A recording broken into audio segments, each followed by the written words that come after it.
every team at some point in their season creates their own identity. Through the first 3 weeks, I think we were trying to live off last year.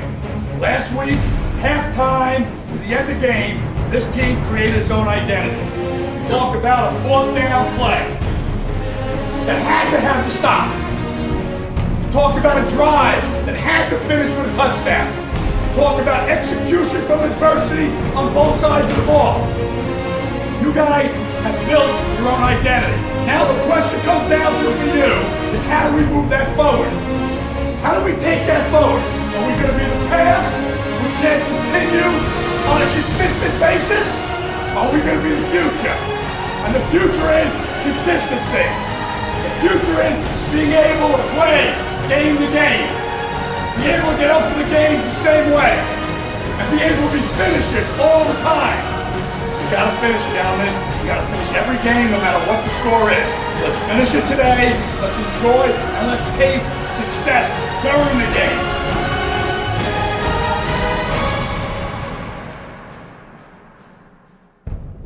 Very few teams in college football are fortunate enough to be called a champion. Even fewer can lay claim to back-to-back titles, and fewer still can say they've won 4 championships in a row. On the heels of a third consecutive Big South crown in 2011 and the program's first trip to the FCS playoffs, the 2012 Stony Brook football team made it clear from the start that success was once again in its DNA.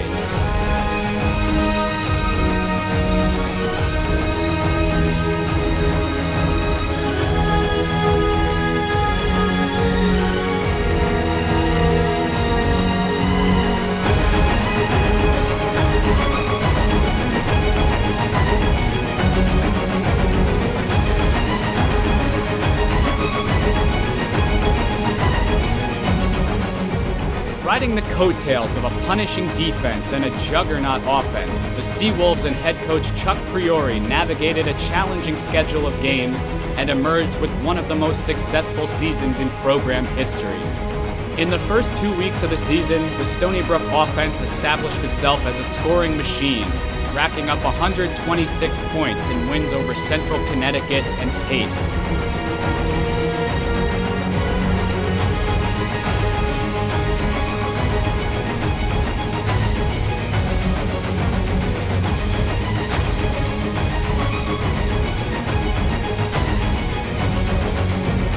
The centerpiece of the attack, senior running back Miguel Masonette, scored 3 touchdowns in the opener to set the table for a record-breaking season and a run for the Walter Payton Award.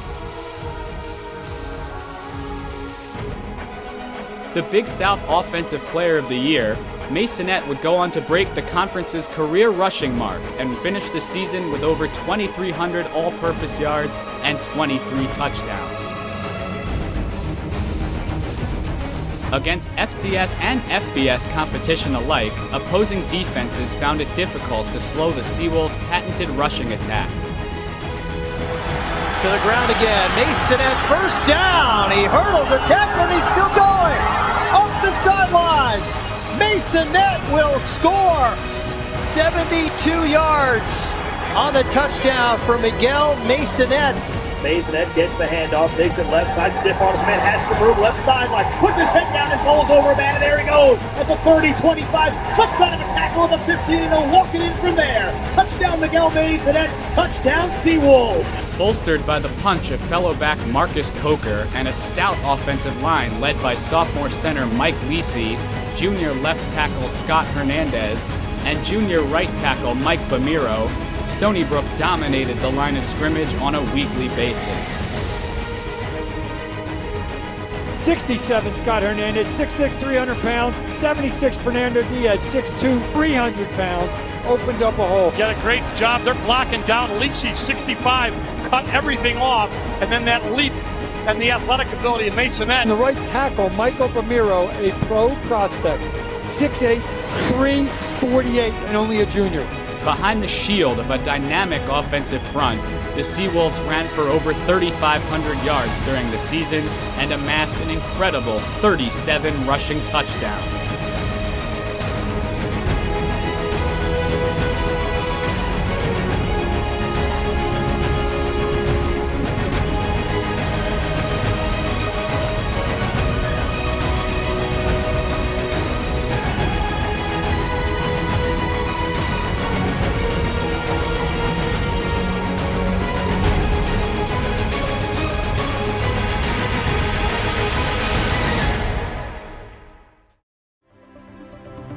Every week, the Seawolves defense presented a nightmare matchup for opposing offenses.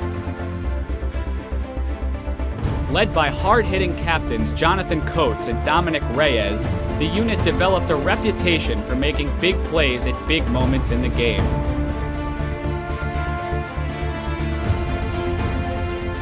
This theme was illustrated in Week 3 when the Seawolves battled toe-to-toe with Syracuse from the Big East. In the face of adversity, the Stony Brook defense repeatedly held the Orange in goal-to-go situations and kept the team in a close fight from start to finish. Nope, Smith will get it, stacked behind the line, and he stops. And the Seawolves get another goal line stand. Their second one here in the second half. He never even sniffed the goal line. One of the emotional leaders of the unit, junior linebacker Jawara Dudley, greeted opposing offenses with a relentless physicality. A defensive assassin, Dudley's brand of smash-mouth football set the tone for the squad all season long. Opponents found it equally challenging to throw the ball against a secondary featuring Reyes, senior Cedric Moore, and junior Devontae Anderson. Moore led the team with 85 tackles during the regular season, while Anderson picked off a team-high 6 passes. Griffin pump fake, throws looking for Antigua, and it's intercepted. Devontae Anderson down the left sideline, cross midfield. In Week 4's homecoming bout against Colgate, the defense again rose to the occasion. Behind 3 sacks and a critical stop on 4th down, the Seawolves earned a 1-point win over the eventual Patriot League champions in front of 10,000 rabid fans at Laval Stadium. But at no time did the defense shine brighter than in Week 5 at Army when the Seawolves marked a historic day with their first ever win over an FBS opponent. A dominant Stony Brook defense forced 4 fumbles and held the Black Knights' triple option attack in check to the tune of just 3 points. Maples follow the football. It's on the field and it's recovered by Stony Brook. They come away with it. Cedric Moore's got it. Army trying to find the end zone. Looked like the ball came loose. It did. And Stony Brook looks like they have forced another turnover, and they have.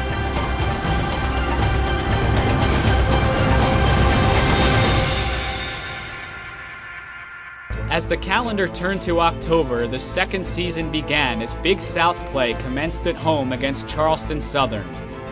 The recipe of the day called for a heavy dose of senior quarterback Kyle Essington, who answered the call with a career effort, tossing 5 touchdown passes, including 3 to senior wideout Jordan Gush. Rolls out to his right, throws to Gush in the flat, wide open, catches it, and walks in for the touchdown. With poise and accuracy, Essington carved apart the secondary with surgical precision.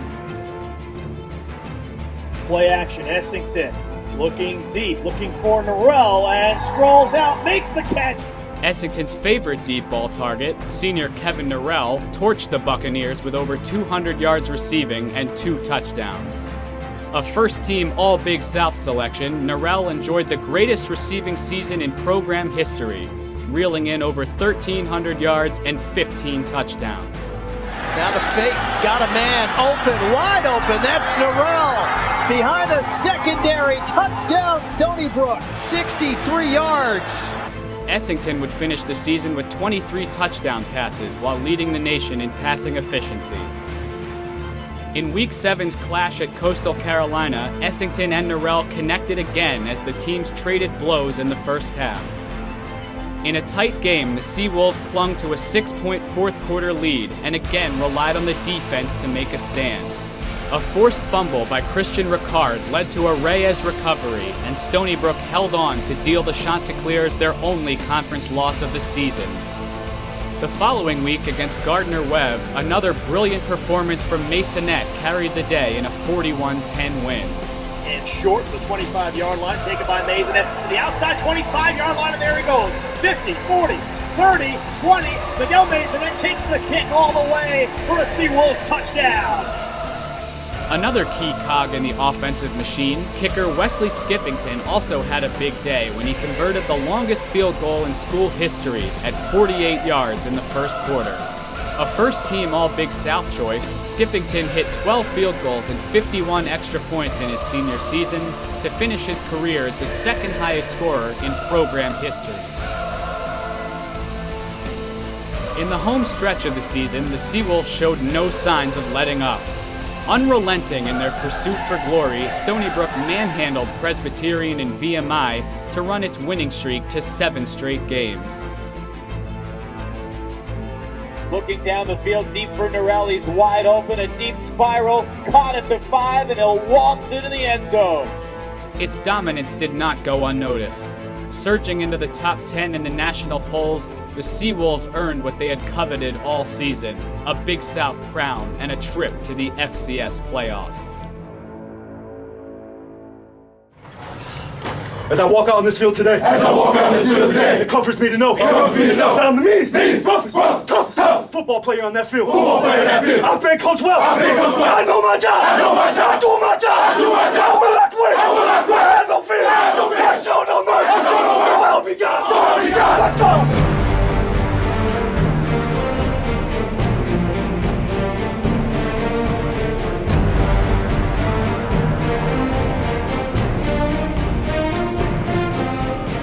When a postseason opportunity knocked, the Seawolves replied with unmatched intensity. Eager to prove themselves on the biggest stage, Priori's group took nothing for granted in a first-round matchup with CAA champion Villanova.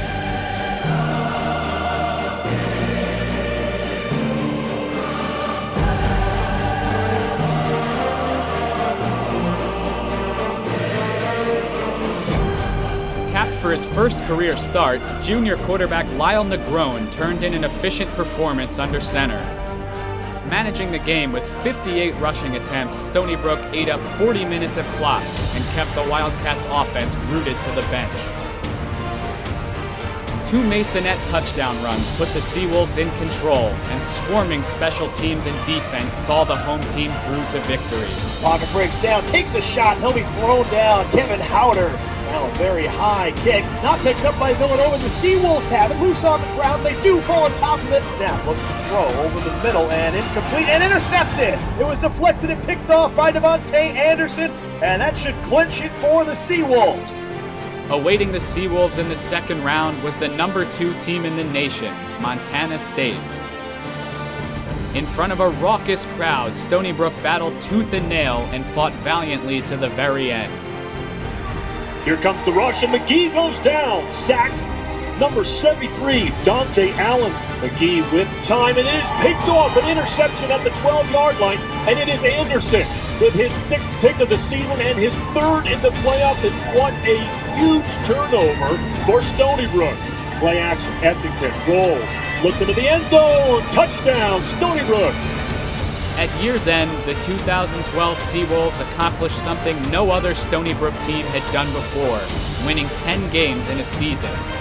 If past success is any indication, the Seawolves have big things in store on the horizon.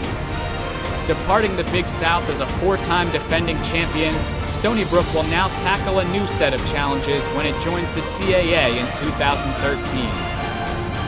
With some of the nation's greatest talents and one of the top coaching minds in the game, the foundation for future success has been set in stone. Back-to-back playoff runs have placed the Seawolves at the forefront of the national spotlight and elevated the team to a title contender for years to come.